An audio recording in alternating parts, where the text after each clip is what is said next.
नमस्कार प्रणाम दोस्तों। मैं हूँ अर्चना तिवारी। स्वागत है आप सभी का मेरे चैनल ज्ञान की बात विथ अर्चना चिंतामणि में। कैसे हैं आप सभी लोग, ये बताने के लिए कमेंट बॉक्स में जय श्रीमन नारायण जय महालक्ष्मी जरूर लिखिएगा।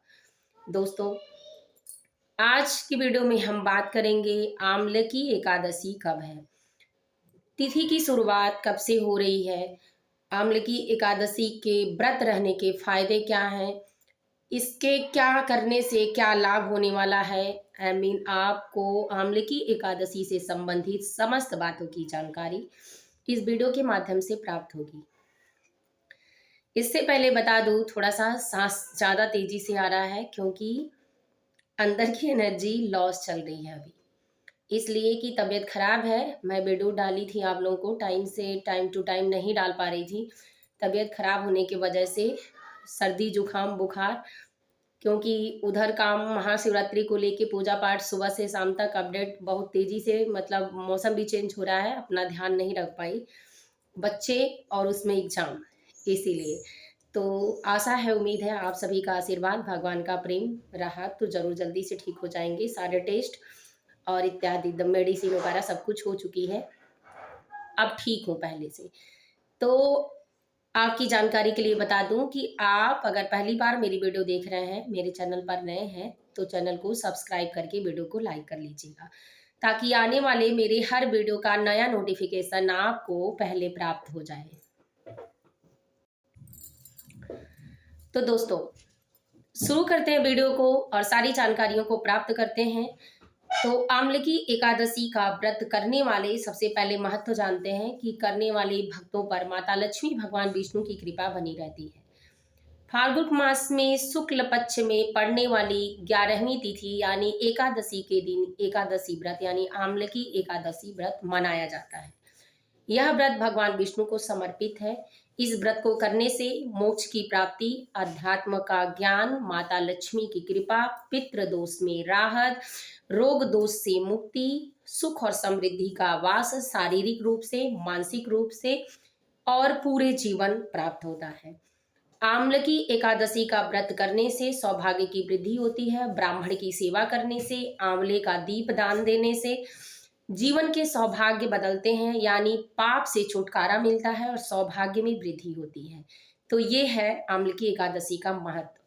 हम नंबर वाइज जानेंगे। अब दूसरे नंबर पर जानेंगे कि तिथि की शुरुआत कब से हो रही है। तो व्रत, जैसा कि आपको पता है कि एकादशी का व्रत 3 दिनों का होता है, 10वीं तिथि से लेकर द्वादशी तिथि, यानी 10वीं एकादशी और द्वादशी।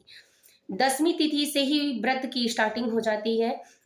तो शाम को दिन ढलने से पहले, जैसा कि मैंने अन्य व्रत में बताया है आपको, शाम होने से पहले, सूर्योदय होने से पहले भोजन कर लें। भोजन में चावल खाकर व्रत न रहें, रोटी खाकर रहें और लहसुन प्याज और जो मसूर की दाल, बैंगन इत्यादि चीजों को बिल्कुल घम ना हो तो घर में ही न रखें, लेकिन अगर है तो गलती से आंख से दिखाई न दे। इतना तक गरुड़ पुराण का नियम है कि आंख से दिखाई न दे, छूना न रहे, नहीं तो वो खाने के समान ही पाप लगता है।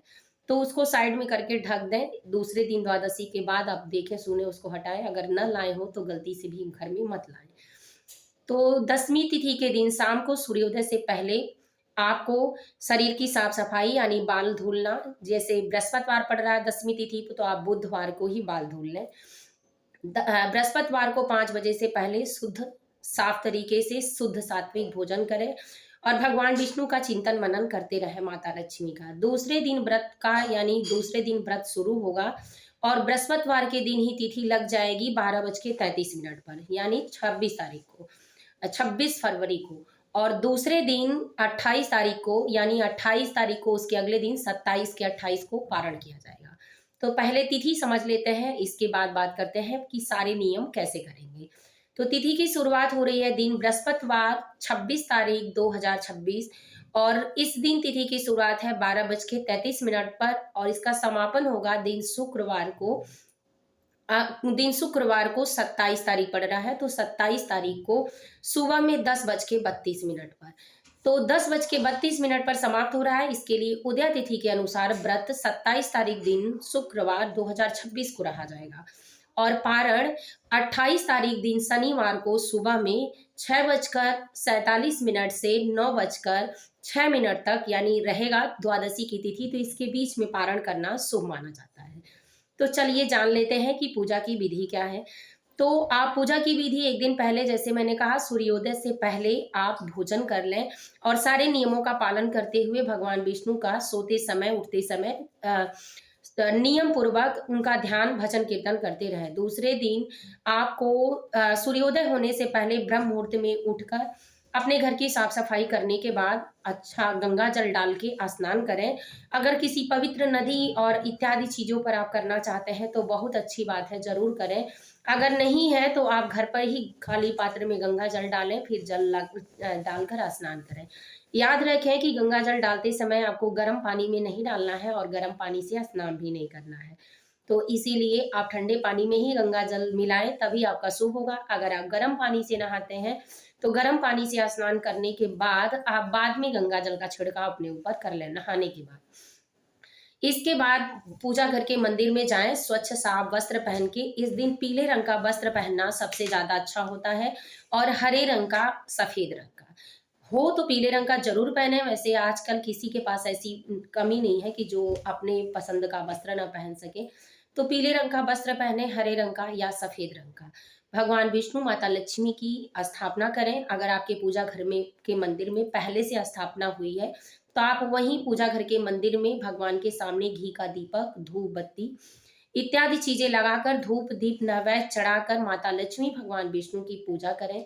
इस दिन पूजा में आपको तुलसी का भोग लगाना, भगवान को कमल का पुष्प चढ़ाना, गेंदे का पुष्प चढ़ाना, शंख की पूजा करना, शंख बजाना, आरती करना, माता तुलसी की चालीसा पढ़ना, तुलसी स्तोत्रम का पाठ करना, भगवान विष्णु के चालीसा का पाठ करना, कनक धारा स्तोत्रम का पाठ करना, माता लक्ष्मी के चालीसा का पाठ करना।